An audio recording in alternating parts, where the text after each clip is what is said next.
Anyways, ladies and gentlemen, welcome to Simply Technical. One of your hosts here, Evan and Keaton, again as another Hey. co-host. Keaton's voice is kind of shot, so Yeah. Can't talk very well today. be prepared to turn up your radio for him and turn it down for everybody else. We're here with Sam the Hammerman. What's up? We're kind of generally talk about Christianity and Sam's, I guess, journey and how he's kind of incorporated gaming, YouTube into his faith, or evangelism, and then maybe talk a little bit about millennials. We'll see if we get into that. But Sam, welcome. Thank you. Appreciate you guys having me on, dude. I'm stoked. Yeah, Love these definitely. guys. Of course, and they can find you. Social media is typically Sam the Hammerman, right? Correct. Everything except Twitter is Sam the Hammerman. I had like an issue with that. I'm just trying to figure that Twitter account out, and it got hacked. And it's just don't look at it. Trust me, don't look at it. It's bad. But on Twitter, I'm Samuel A. Milo, and everything else is Sam the Hammerman. Pretty sure.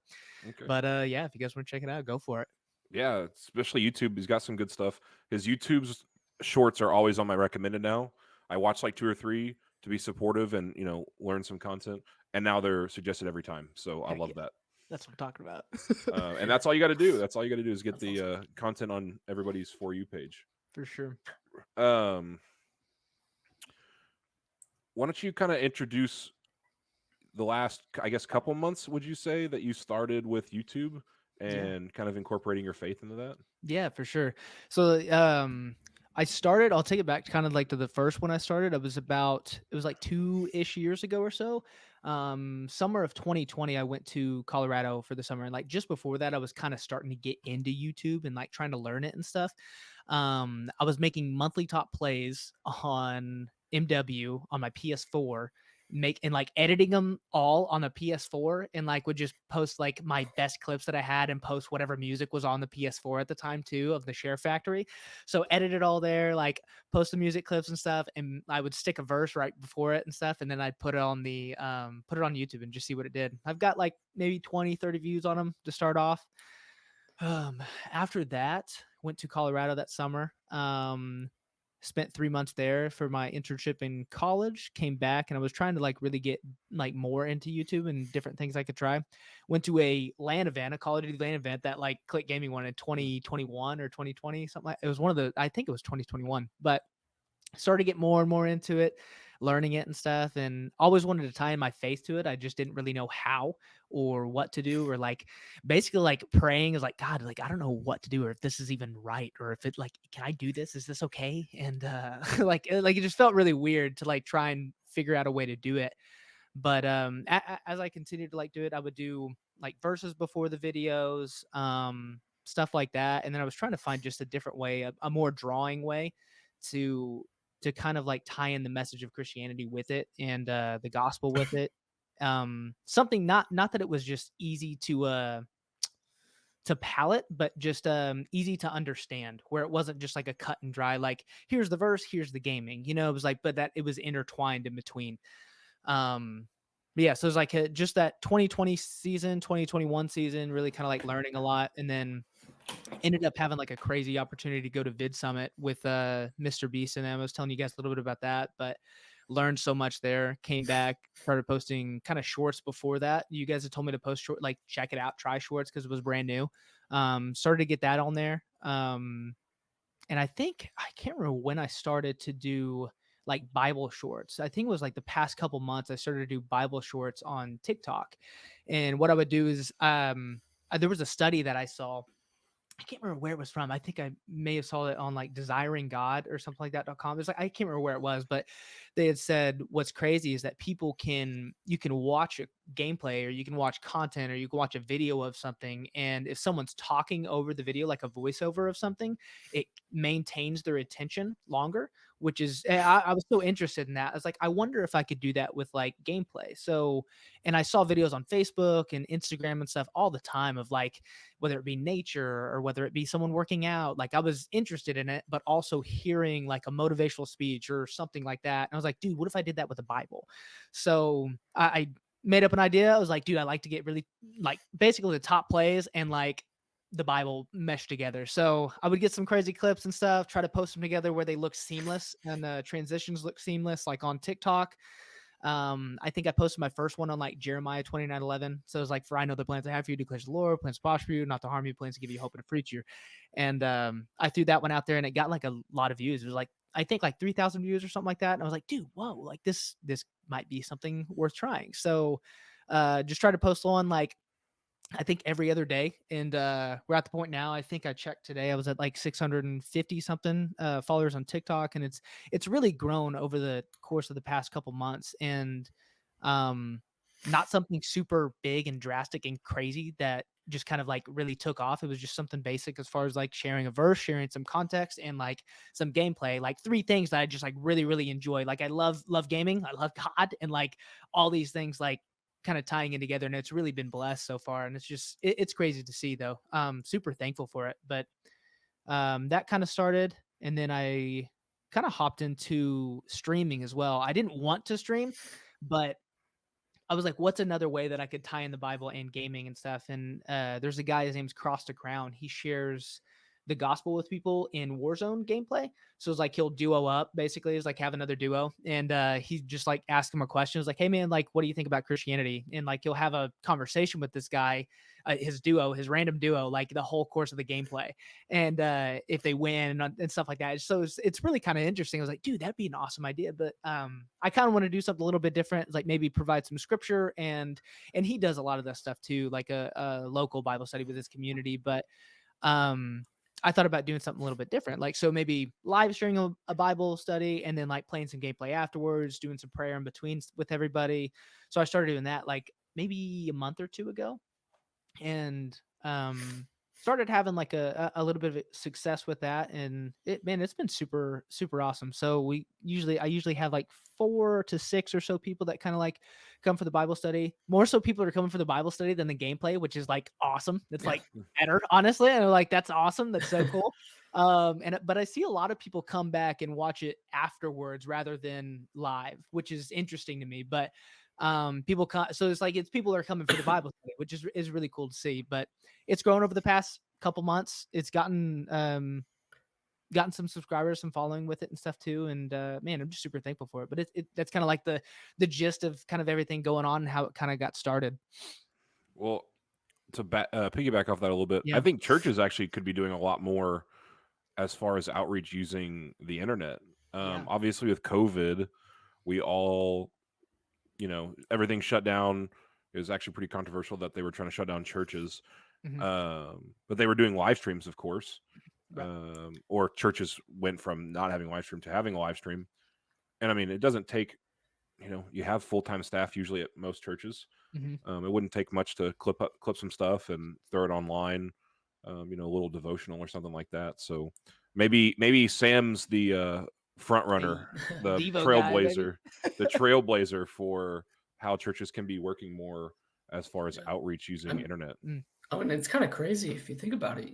A massive church is considered what, like 1,500 people on a Sunday, and your YouTube shorts can get up to, you've gotten 3,000 views. Like that is considered a massive church. And then, I mean, most Bible studies that I've been a part of are 4 to 6 people. So you're just now starting with the streams, and I'm sure that'll get bigger and bigger.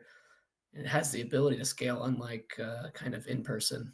Yeah, that's really good, man. It's like, and that's encouraging to me too. And just when you said the 1,500 people or so, or whatever, just like that, seeing it too, and that made me think of like another reason why I like want to do it is that someone on gaming and stuff, like they may never step foot in a church, but they're watching YouTube shorts for sure.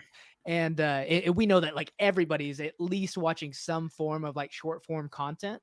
So I thought it was like, dude, there's a way that you can redeem this. And it's that's another kind of, I don't know if it's a study or like a blog that I read on Desiring God, but they talked about redeeming different areas of culture, and the topic was gaming. But if we were to say that God is God, like why couldn't he redeem this part of culture? Or why couldn't he redeem gym culture? Why couldn't he redeem gaming culture? Like why couldn't he redeem these parts if he's God? And with just small acts of obedience like that. And that's just kind of like how one of my biggest heart behind it is like putting the gospel or putting Bible verses or putting scripture out in front of people where they're going to see it. And I usually end those videos with like, what do you guys think about that? Is this the truth or a lie? Just to start the conversation where they may comment or ask a question or anything like that. Got a comment the other day. A guy was like, dude, why are you asking whether it's true or not? It's definitely true. And I'm like, dude, you don't understand. Like, it's just to ask a question to draw people that maybe don't believe or maybe don't understand or are curious, but wouldn't have the courage to maybe ask someone in public. So that's really kind of like my heart about it. And I really think God's really been using it. I've just a couple people already like kind of DM me with that type of stuff and that type of questions and everything. It's just crazy how God has really worked in it so far. It's just super humbling.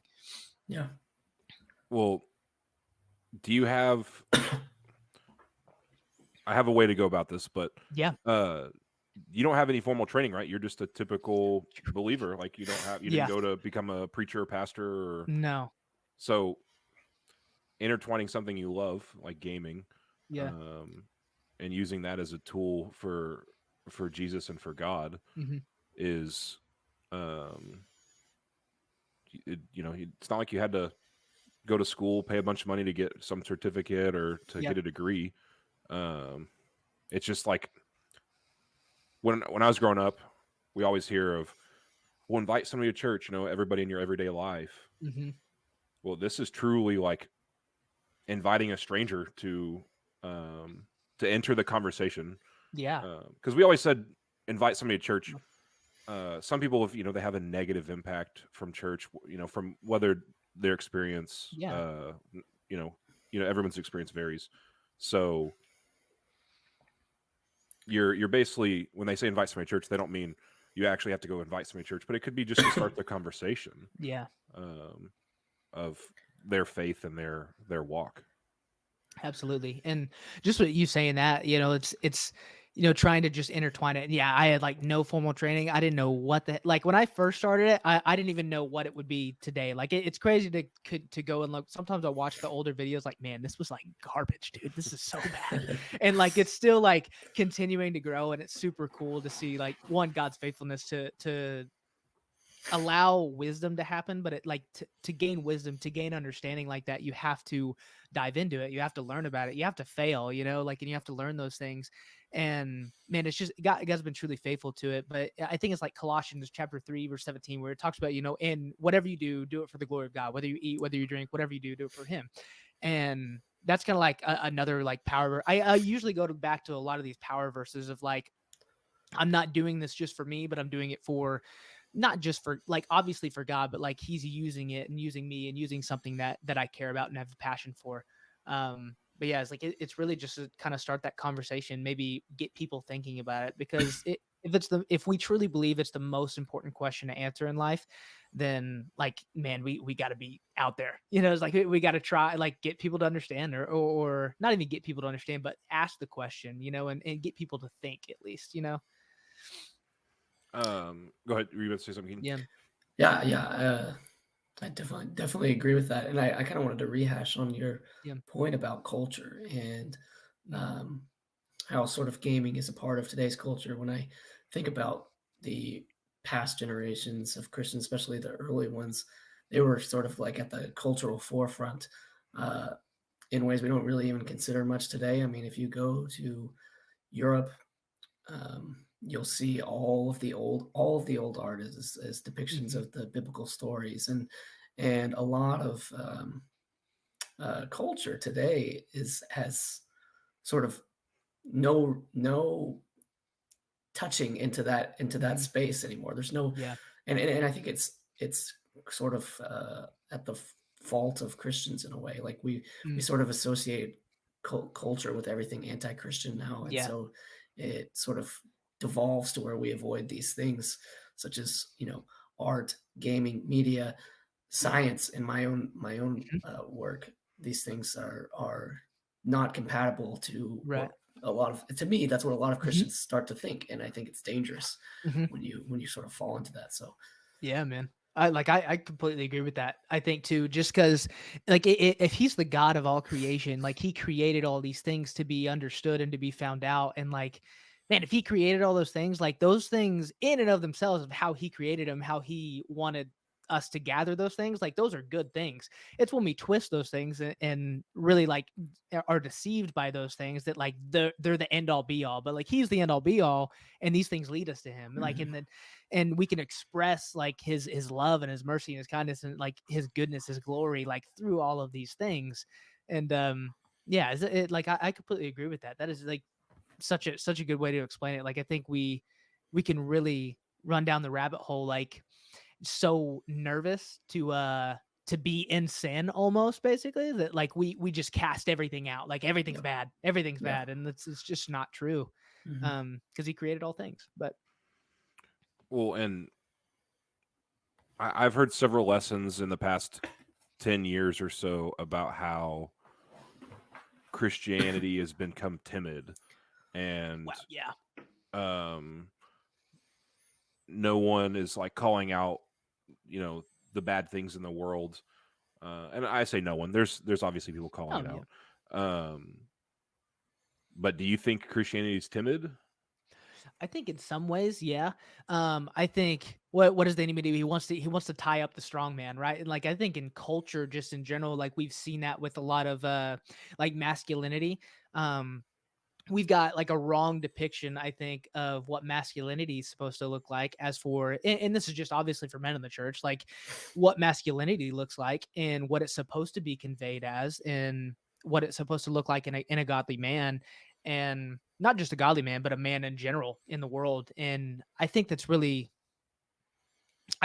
cast like a dark light on that, and it's really, I think that the church is timid in some ways, that like we're so scared and so afraid to dive into something that's different, that God, like as if God couldn't change it, or as if God couldn't redeem it. And yeah, I kind of going back to that point, but like I really think that like if he's that big, man, like he can redeem anything. I think it really just takes like a person like Noah, you know what I'm saying? It's like he's building the boat and people are calling him crazy and like, dude, you're a psycho, and like all these things. Was like, man, if he's the God of all creation, then he can do that stuff through us, obviously. But yeah, I think I definitely think in some ways that the church is timid on taking steps of faith in obedience to God, for the sake of like being worried about what other people think, and being worried about like cancel culture or all the stuff like that, Well, I'd say I think a lot of Christianity has been scared or timid because of, well, the media. That's of the world. Wow, yeah. That's not for us. And like you're saying, that we can twist it however way we want. We can twist it for acts of evil, or we can twist it to reach new people and reach new audiences. So I think that has a lot to do with it, of like, well, that's of the world. We don't want to deal with that. Right. And then the second point also is like, I think we're not creative anymore. Wow. Man, like this is like you're kind of on the forefront, at least from the audience that I'm a part of. I mean, some of the stuff you might be seeing like on YouTube and stuff, it might be deeper than what I'm seeing, but from what I'm seeing, it's more on the forefront of like, I wouldn't say maybe groundbreaking is probably a good term, of how churches and Christians can be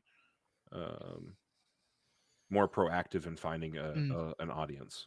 Wow, that's really good, man. That's really good. I just like agree to that. Like, and as far as like it, man, I never thought of that too, just because I don't know. Like, I feel like my thought is like everybody else is doing this too, and sometimes it's like taking a step back. Like when you said we lost our creative kind of like abilities and stuff, and I just think of like the character of God, like if he's creative, man, of like the way that, like, why shouldn't we be creative in the ways that we do things, or thinking of new ways to do stuff? And man, he created the human body for all of these, like our fingers to move, and like just that's mind blowing. Each breath that we take is mind blowing. Like so many things in the earth. If we're Christians and believe that like God created all these things, like, man, he's creative and he's imaginative, and like if he's that way, then we should be. If we're made in his likeness, made in his image, and man, we should truly be that way too. And I would agree with you. It's like I really think in some ways we've lost kind of like that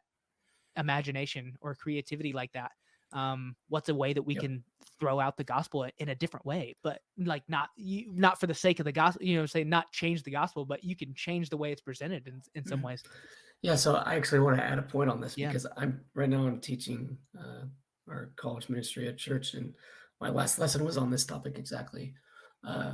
And just sort of like as a bit of a fun fact, most of the nonprofits in the top 10 nonprofits in the U.S. were originally founded by a group of Christians, and continue to sort of designate themselves as nonprofits such as like United, or Christian nonprofits such as United Way, Right. stuff like that. And the average age of those is 112 years old. And whereas the average age of a top 10 US company in the S&P 500 is 30 years old.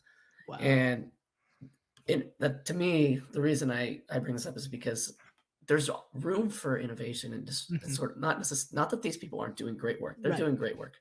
But there's, I think we kind of just say, someone's already doing that, so there's no need to do something to do this in a different way. Like, there's no point. And I think we lose that creativity. We don't try new things anymore. Right. And I think when you said it's like somebody else is already doing that, that's a lot of like, sometimes I will struggle with that, is like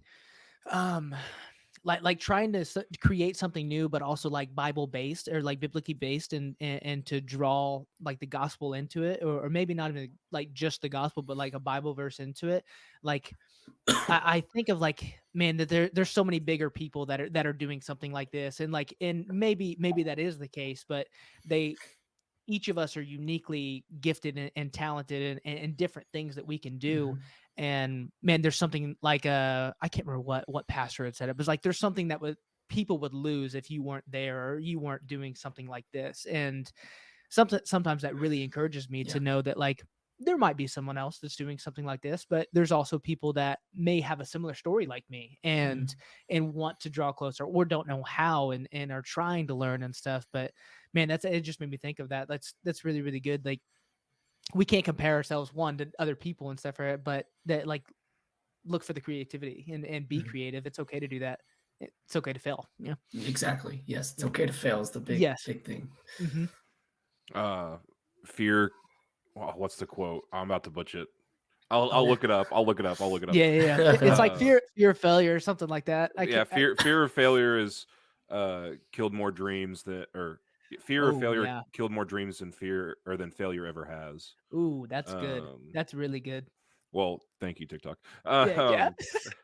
I kind of wanted to mention something that popped in my head of, it's okay. I don't want to say steal content, but to take ideas from other creators is perfectly fine. Yes. Because they're not going to have the same audience that you do. I mean, it might cross over. But it's okay to take somebody else's idea and innovate or reinvent the wheel a little bit. One thing that I also want to state is, I think as Christians, we have so many different denominations that we're always focused on our denomination or sector of Christianity.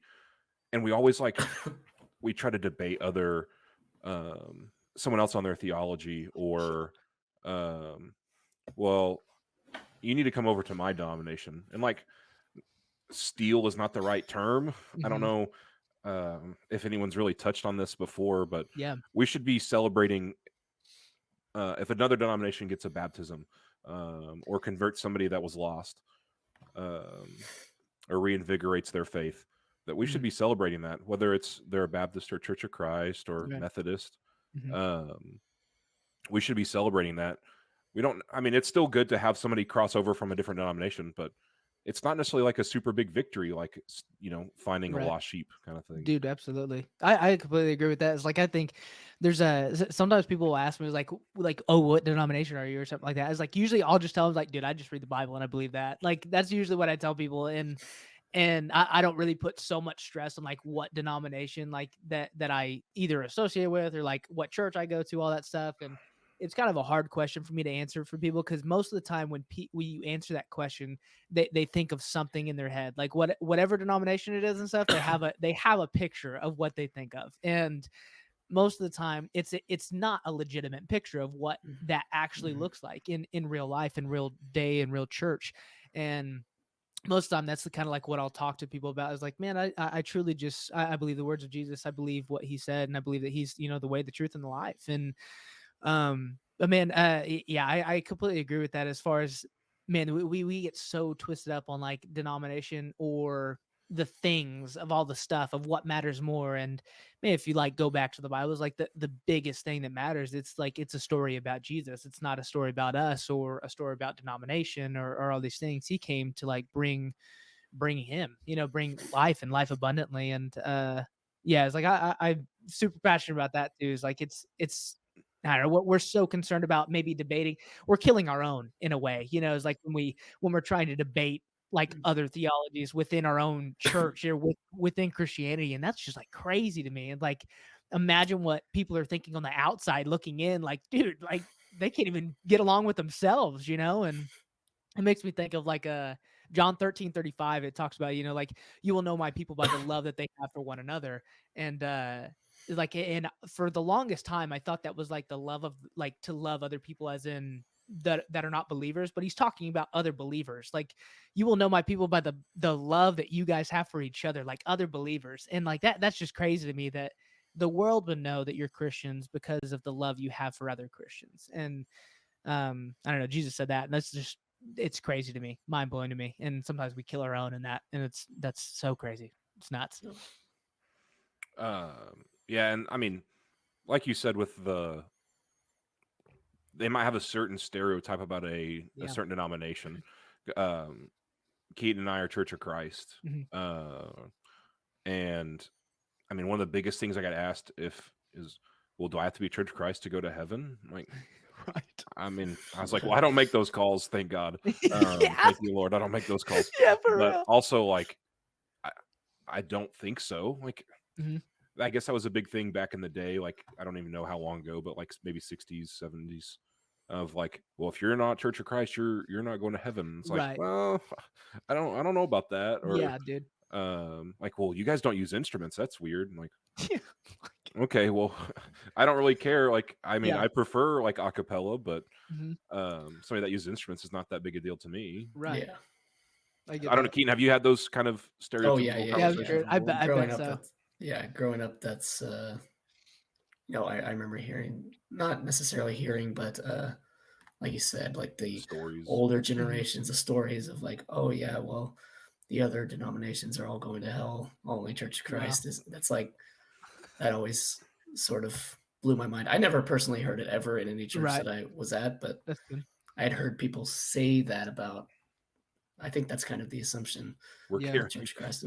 We're carrying on our own stereotypes by telling all the stories. That's true. That's so good.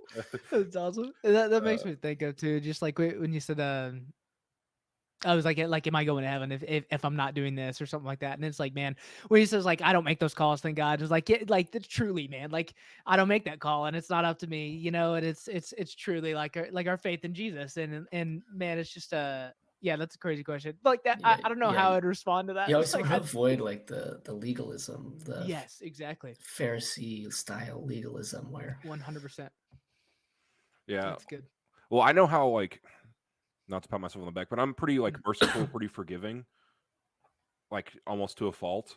Yeah. So, like, if I'm that merciful, I know God is going to be, even more merciful than I am. So it's comforting knowing that I can forgive somebody, 10 times that did me wrong, but I'm sure God will be forgiven to the end. So yeah, it's like as far as the East is from the West, like that always like blew my mind. Like when I was little, it's like I can't remember where. I think it's in Psalms where he says like, so far as he moved our transgressions from us, like as far as the East is from the West. And I was like, wait a second, like how far is the East? I like Googling like how far is the East is from the West, and it's like infinite. They don't touch, bro. I'm like, wait a second, bro, that's crazy. I kind of posed this question before. Wait, actually, yeah. You wanted to, you said something about your story. Did you have more So when like my story in general, so I played high school baseball, went to college, played college baseball. In between all that, like loved Call of Duty. Played like early on, like probably Call of Duty 4, I think is when I first got online Call of Duty or Xbox Live. And really like just loved it. Just had so much fun with it. Didn't figure out what game battles or Major League Gaming was until like Black Ops 2. Learned that, figured out how to play and stuff. I sucked so bad, but like learned how to play and like really enjoyed it. Um, I think it was in high school. I went through kind of like a rough spot. It was like with a relationship that I had and everything really kind of broke me down a lot, especially with like, and gaming was kind of like an area where I really like coped with, I guess you could say, like used it as a coping thing. Like I just had, it was a way to escape a lot of like the harder things in life. And I used that a lot.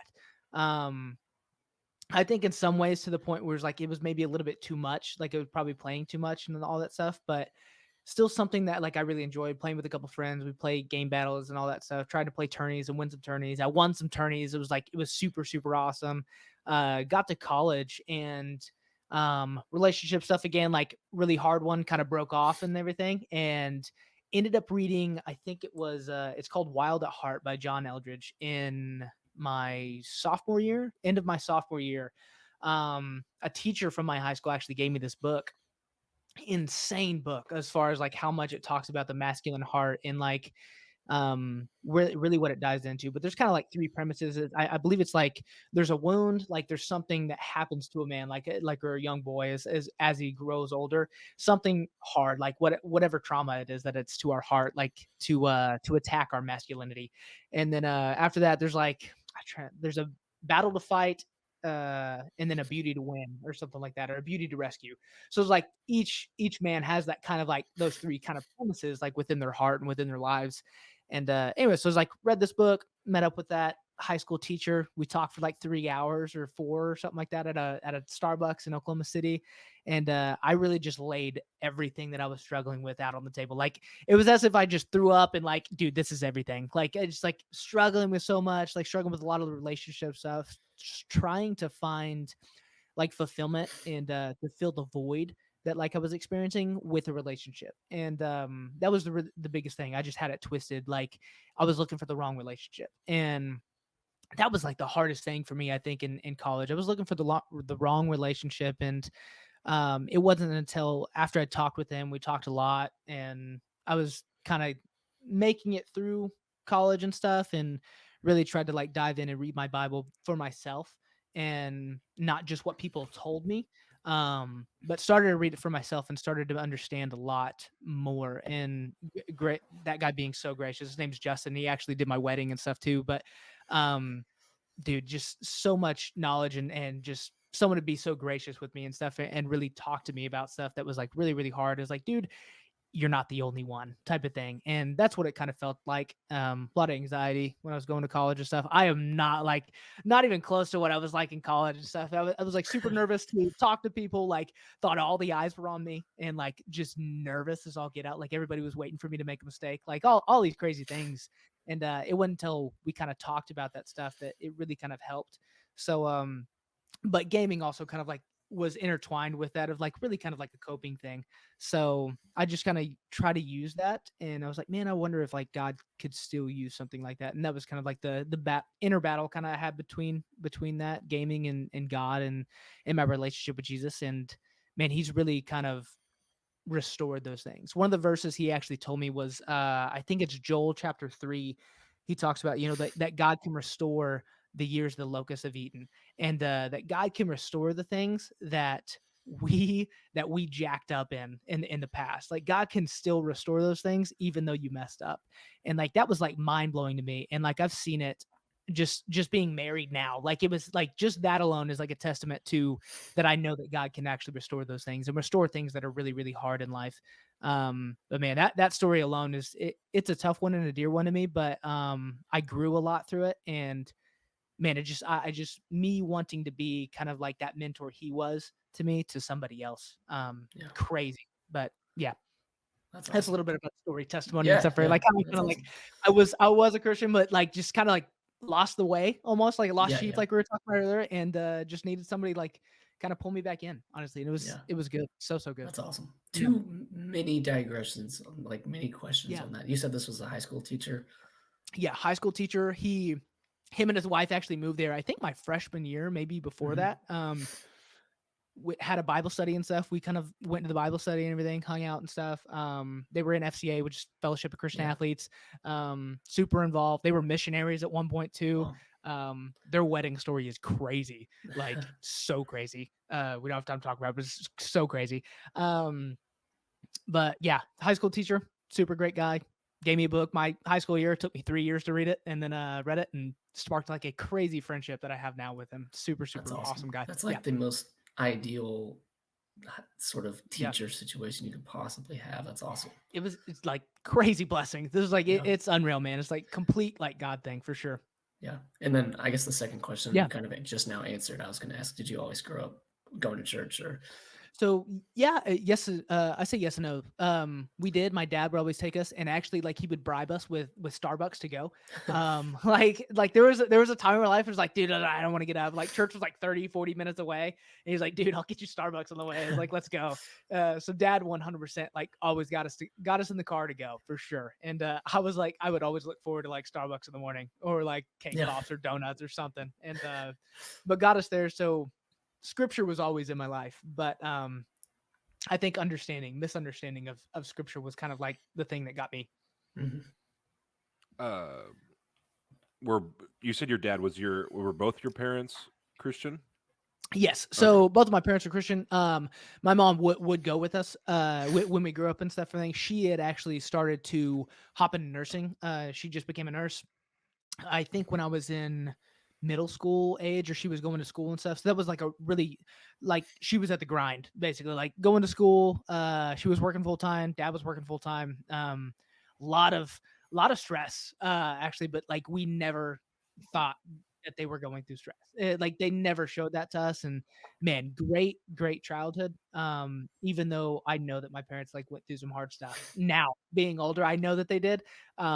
When I was little, had no clue. You would have thought like had the best childhood in the world. And but yeah, both my parents, both Christians, really just and grandparents and stuff too. So it's like have like a really good generational as far as like legacy and stuff, just people, believers like within my life, always speaking truth into us and stuff. And but just to answer that question. Well, so I think a kind of a turning point for a lot of people that grew up in the church, I'm sure a lot of people in general, I guess, whether it's Christianity or just life decisions, is when you're in college. Oh yeah. You're kind of on your own.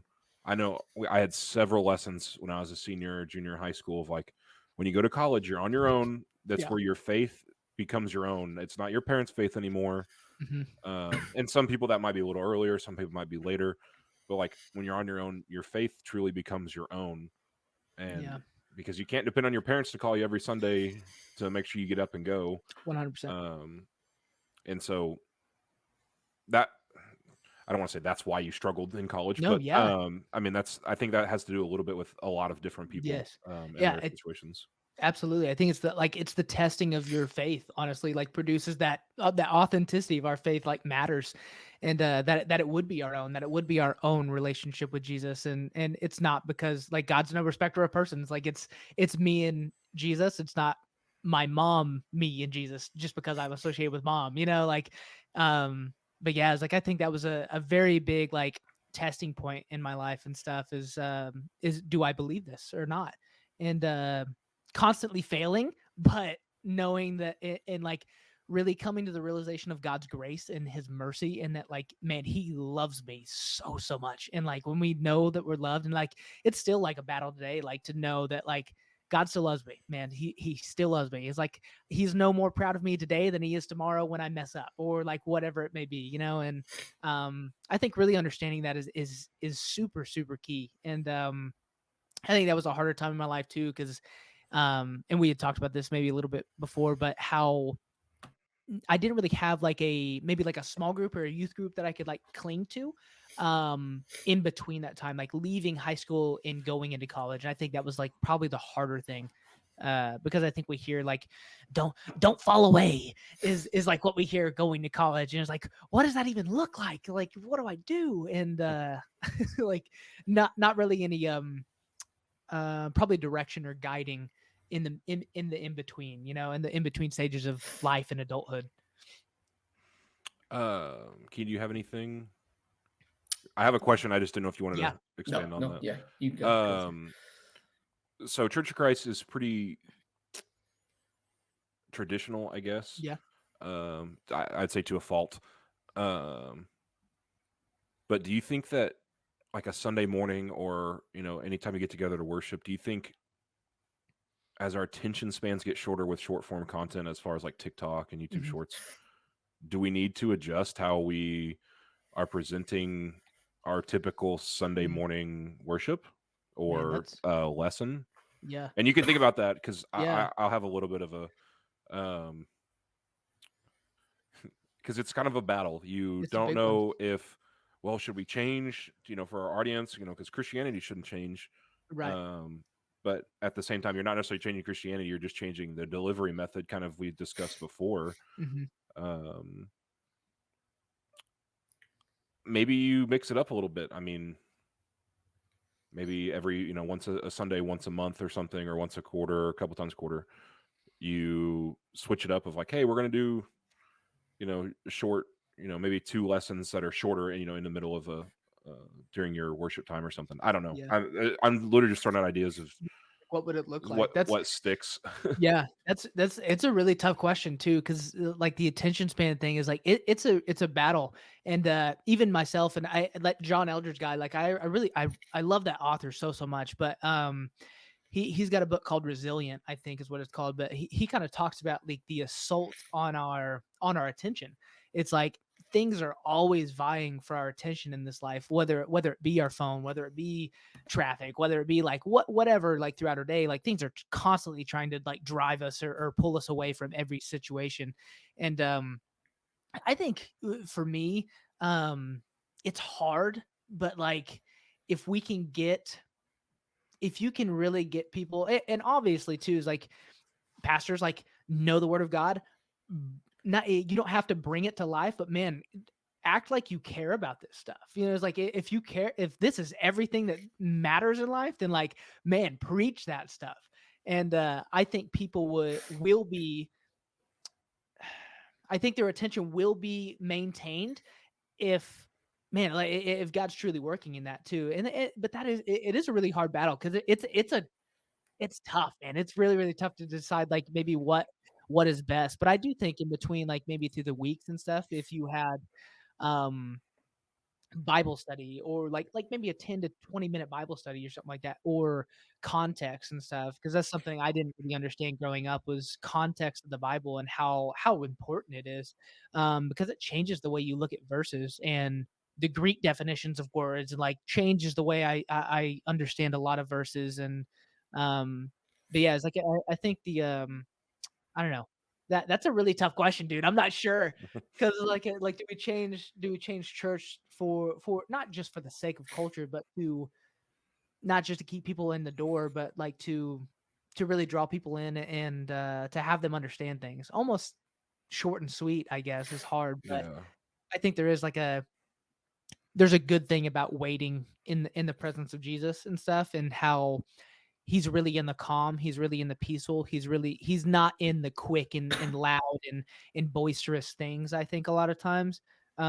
What I've noticed in my Bible studies and stuff in the morning, I feel so much better if it's like maybe 4 or 5 in the morning or so, and I'm alone by myself, spend an hour just like hanging out or just sitting there, like no phone, no anything. It's just really quiet.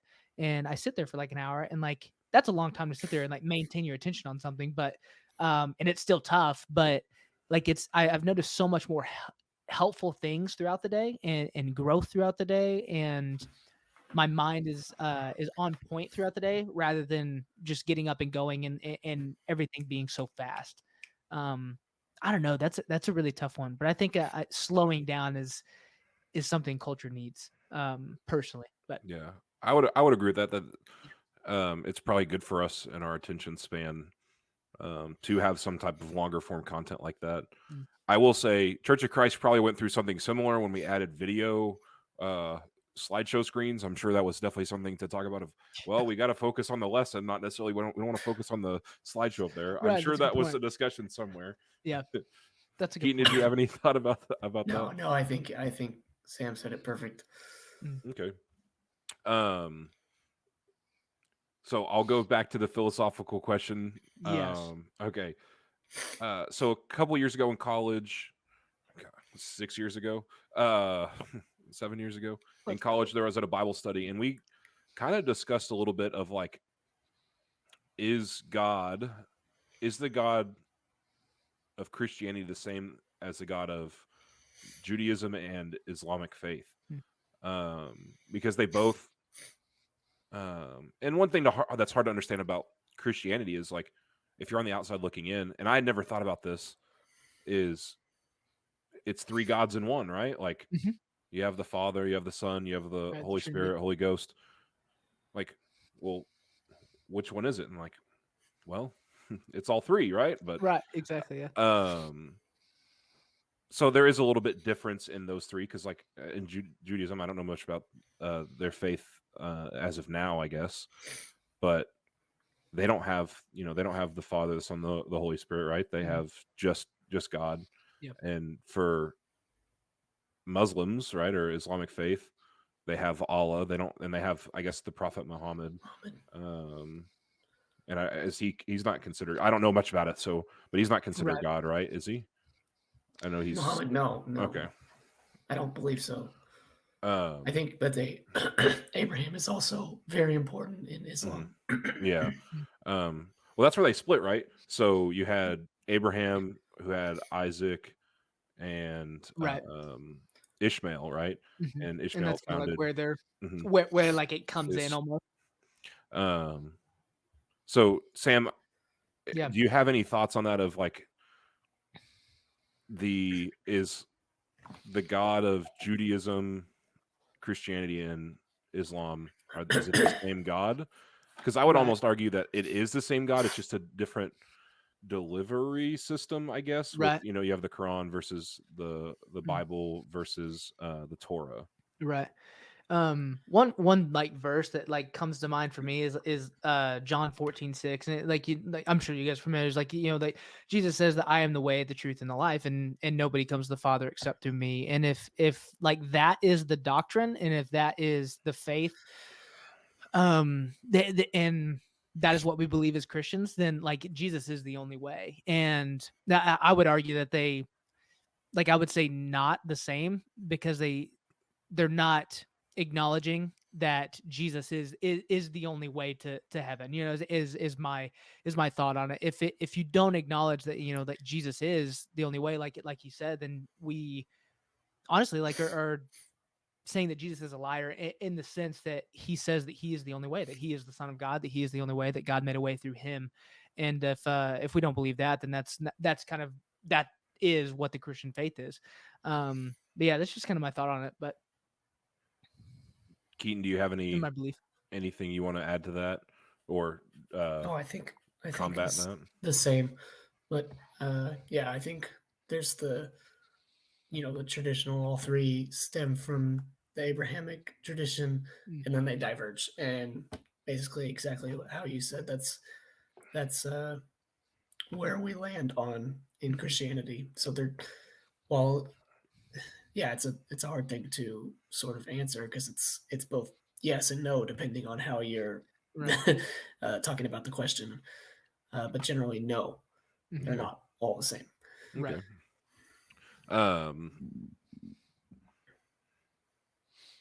Yeah, I do think it is a yes no, because like you're worshiping one God, but you would argue that in Christianity you wouldn't say that somebody from Islam or Judaism would be going to quote unquote heaven. Maybe you guys don't want to talk about this, but through from the Christianity standpoint, because like you said, you have to have Jesus. Jesus is the key to Christianity. 100%. If you didn't have Jesus, then what's it all been about? Yeah, absolutely. And like, and two, you look at Christianity is like, if it's not Jesus, then why did he die? Like, if why did he die and why was he resurrected? And like, that's what you really have to put in perspective. Like, dude, if there's another way, like if there's another faith, then Jesus died for no reason. Like, that, why would, for if God so loved the world and he gave his only begotten son, that whosoever believed in him shall not perish but have everlasting life. Like, if it was only through Jesus, then or like if there was another way, then why did Jesus die? Because it would be pointless for him to die if there was another way. And that's kind of like my belief on it, is that if it's not through Jesus, then, or like if there's another way, then Jesus is for no reason. Then he has no like power almost, and then yeah, but that's my belief. I Well, just think that, yeah. I'll add to that of like Yeah. before Jesus died, when he was in the garden, Yeah. he prayed, if there's another way, I'm summarizing, but if there's Yep. another way, like, please let there be another way. I don't want to do this. Yeah. Or maybe not, don't want to do this. It was like, it's like he's experiencing pain, like the worst pain imaginable, like having to go through all these things. And Francis Chan actually talks about this a lot. Like, he talks about, Jesus in the garden is a depiction of just like how difficult like that process was, that he was asking, it's like, if there's any other way, and like, please, but if this is the only way, then let's do it. And that's it, man. It's crazy.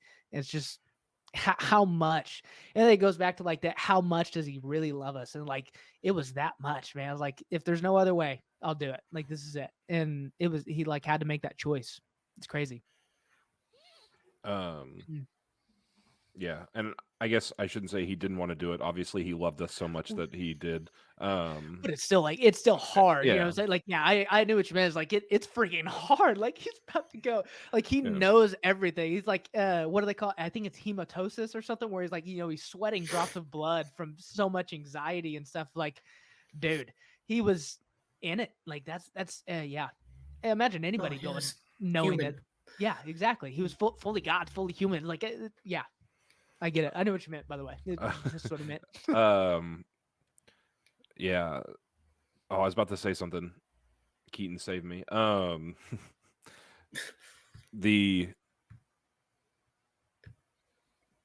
Because he never sinned, right? So have never sinned, having the weight of sin on you. I mean, all of it, like, that's, oh my God, it's like mind blowing. Like, to have, like, for him never who made knew a no mistake, sin. never made a Yes, mistake, exactly. and Like, for him who knew no sin, like, to become sin, like, dude, it's just crazy. Like, the weight of like all that is just, it's unreal. yeah. Man, that's crazy. Yeah. Keaton, did you have anything else, any other philosophical questions, I guess, that maybe you've talked about in maybe the college class or in your own personal faith? Yeah, if we, I this could be an entire episode, so I don't want to spend too long on it, but the decline in Christianity, particularly for young people, it's like really stark over the last 3 decades. If you kind of had to summarize what you think are some, 2 or 3 other, I think there's hundreds of reasons. Oh yeah. But if you had to summarize 2 or 3 that you think are particularly important, to you, or you think maybe are primary contributors, do you have any thoughts on that?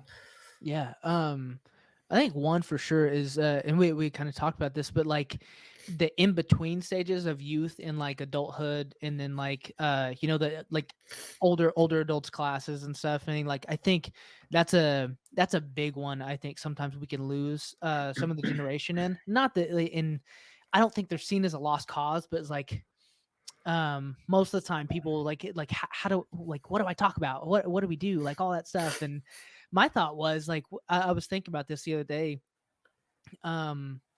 The things that I was struggling with in college, or that in between time, like, were questions of like, just so many questions, like, what is okay, what's not okay, like, I need help, like, what this, that, this and the other. And I think if we had like just a group where you could just ask the questions that are really hard, or that you feel like you can't ask in church, Because sometimes there's that weird, I don't know why we feel the way, and we shouldn't feel that way, but like we feel like there's some questions we just don't talk about or don't ask or you can't ask that question. And I think it keeps us from growing in that way.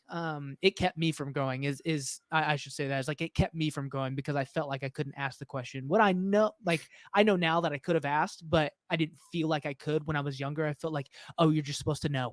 And like, okay, how do I know? How do I figure it out?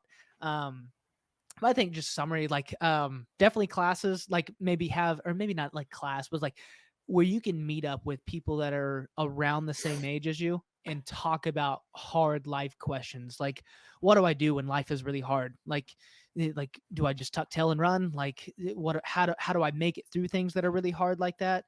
Who do I look to? Like all these things. And, obviously we look to Jesus, but like there are people that God has placed in our life to help us through those things and to give us encouragement, to give us the word. And man, I think that's one of the biggest ones. Not that I didn't have, I think that there was resources. I just maybe didn't seek them out. Maybe make them more available to people is a big one. Yeah, I think the questions, man, is what really got me. Like uncertainty about some Yes. of the questions, the vagueness, and like don't make it vague, make it black and white for me. Like help me understand like the in betweens and the in and outs, and like yeah. But I think that's a big one for me. Mhm. Yeah, I definitely agree. Mm. The idea in general, I think generally in Christianity is that you can't ever have any kind of doubts. And so Right. any kind of doubt or struggling with answers to questions that we're too afraid to even ask or talk Mm. about really hurts people at that life stage, like Yeah. kind of like you said, where those first times of doubt kind of creep in, but you're too afraid to ask or talk.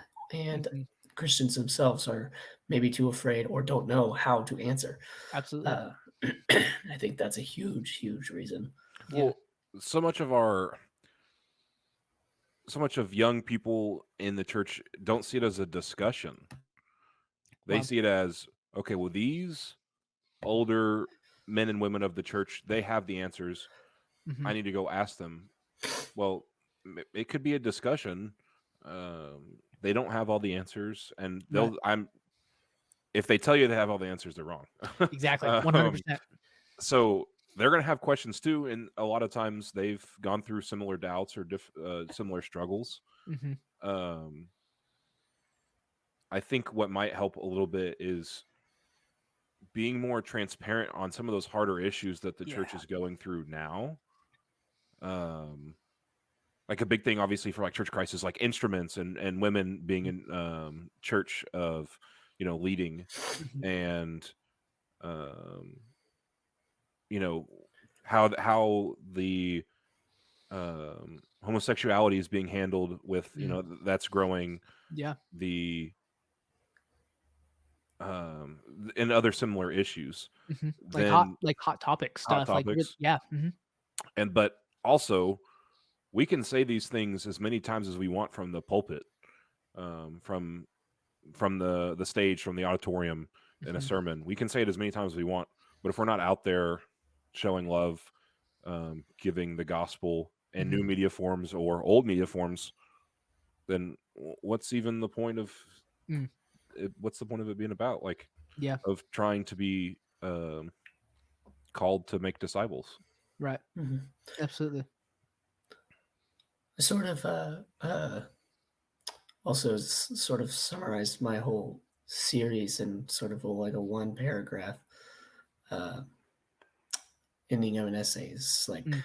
Christians originally were the ones who started the first hospitals, the first homeless shelters. They were the ones who sort of launched the technological and scientific revolution to Mm. investigate, uh, to further knowledge in sort of adoration of like God's universe. And now we've become sort of like uh, recluses a little bit to where we aren't in the culture. We're kind of satisfied with the status quo. We're not trying Mm. to, make a sort of difference Yeah. in the world, or sort of building towards like uh, God's um, uh, grace and sort of bringing his kingdom to, or acting, not bringing his kingdom to, but acting as the hands and feet of Jesus in the world today, and that this sort of leads a loss of like purpose and identity for younger people, and is really like permeated church culture over the last few decades. Wow. That's really good. Yeah, I agree with that. It's like we're like we can push the agenda. Like God's given us the authority to like to push the agenda. And there was a thought like I had the other day is like we need Christians that are like extremely good at what they do. And like and when we have Christians that are extremely good at what they do in whatever area that is, whatever culture that is and stuff, when they're extremely good at that, that's how we change the culture of of that area. Like if you're extremely good at it, like they're gonna ask questions about you. How do you get your work ethic? Or why are you so happy? Why are you so joyful? Like all these questions will come, but they have to see us in action. And if they don't see us in action, love is action. You know, it's like if they don't see us in action, then when are they going to ask the questions? And how are we going to reach people if we're too afraid to leave like the church, or if we're too afraid to leave our house? So like exactly kind of like what you're saying, just we can't be afraid. Yeah, that's good. I've never, and this is something that's come up more for myself as I've gotten back into I guess church more recently, is acts of service. I've never been more fulfilled than doing acts of service, whether it's feeding homeless people or helping with coat drives and just helping out around the church with like different groups. I remember when we were in college doing the Delta thing, we helped feed the homeless with Boulevard Church of Christ. Wow. And like just talking to people, man, just being out there, like, well, why are you giving us food? Like, well, we love you. Yeah, that's good. That's so good. And it's crazy like how much it actually, like, it really does impact your heart when you do those things. And like, honestly, it's not that like you're doing it for yourself. You're just doing it because like, man, I feel like God's called me to do this today and I'm going to go do it. And then the fulfillment that we get from it, not even just that, but like the thing that happens in our hearts, like God is continuing to give us that heart of flesh, you know what I'm saying? Like a good heart for other people, and not a heart of stone, but a heart of love and compassion for other people. And man, we could change the world that way. And that's so good. And God working through us and in us. Keaton, did you have any more questions, or Sam, did you have any questions for us that we maybe didn't cover, or Man, you wanted to hit harder? That was awesome, man. I don't have anything. Okay. Do you guys have any hot takes? Usually we end with hot takes. Oh shit. About what we've talked about, or Heck I guess you could do a prediction for NBA. I love it. Good hot take, man. Christians, quit being scared. Don't be scared. Be bold. And man, that's one thing. Just like don't be scared. Be bold. And if you fail, it's okay. Righteous man fails 7 times, but he gets up. Keaton, did you have anything? Same exact echo. I mean, go out there, make a difference. Stop being timid, and view the world as something important. That your time here is not an accident, and is on purpose, and you have a reason and a purpose. Heck yeah. My hot take is going to be, I'm going to try to get my church more involved with YouTube Shorts. Let's go. Big go. Let's go. Yeah, I kind of like had that realization, was like, when I mentioned it earlier, it just kind of hit me like, why can't I just help with that? Like, why can't I assist with, I'm 27. I can help my church with the digital age. Heck yeah. We have a pretty decent stream, so maybe cut up some clips for them, and that's awesome. I'll post it on my own personal. Cut up the clips and make it look like those TCU clips that were.